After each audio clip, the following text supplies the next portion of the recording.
Одоо яг 2 жилийн өмнө хичээл аваад нэг сар дууссан сарын 30 болчихсон. Тэгээ би ажил дээр ажиллаа гэж ярьсан. Чингэлтэй дүүргийн цагтаагаас хайж байгаа гэдэг. Надад залгаад тэгээ данаа хөвт ингээд мансуурсан байдалтай юу байсан. Яригдаж манай хэлцтэй хөргөж ирлээ. Тэгжэл би анх мэдсэн л дээ. Яг бүр яг албан ёсоор хэрэгэлдэм байна гэдэг нэг бүр баттай болоод мэдсэн. Яг тэрнээс өмнө нэг сарын өмнө энэ удаа би нэг ажиллаад хаад бас нэг жоохон бодог сүнхний ажил хийсэн. Тэгээд ажиллаад хаадсан чинь манай хүн унтчихсан. Тэгээд гэрээс нэг сонин үнэрнэстэй тахгүй. Тэгэхээр би одоо надаас л үнэрстэй байгаа юм бахтаа гэж бодоод тохоо өдөө таагүй. Манай хүч нэг унтчихсан болохоор угаасаа хүний санаад авдгүй юм байл л дээ. За тоглож явж байгаа л ирэл унтчихсан юм бахтаа гэж бодоод. Тэгэл өнгөрөөд. Тэгэл яаж байгаа санаанд байгаа юм асуудал болж байгаа. Хүн тэгээд шокнд ордог юм л шүү дээ.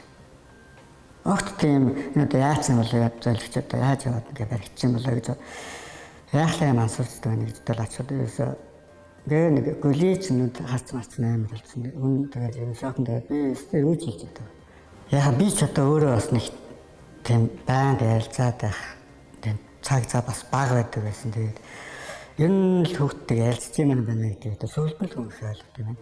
Би ч нэг тийм яриад байдаг. Манай хүн өөрөө нэг томато болохоор за миний хүч гайг бол үтэй нэг дотроо найдцдаг хөвгттэй.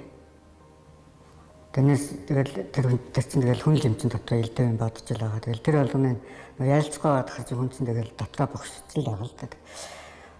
Тэгэл тэрийг би ойлгохгүй тэгэл ялцгаа. Ер нь нэг тийм сайн бол ялцж байгаа. Тэрнээр л нарамцдаг. Аавч үдтэй л хөвгтүүдтэйгээ ялцж л байсан дээр. Яг энэ анх баригдахад нэг 4-5 хөвгт цог баригдсан.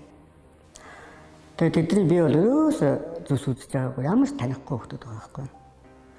Тэгээд би сүүлд яасан дандаа сурагч байгаа өөрөөс нь асуусан яаж танилцсан гэхээр одоо цахим фэйсбүүкээр танилцсан байна.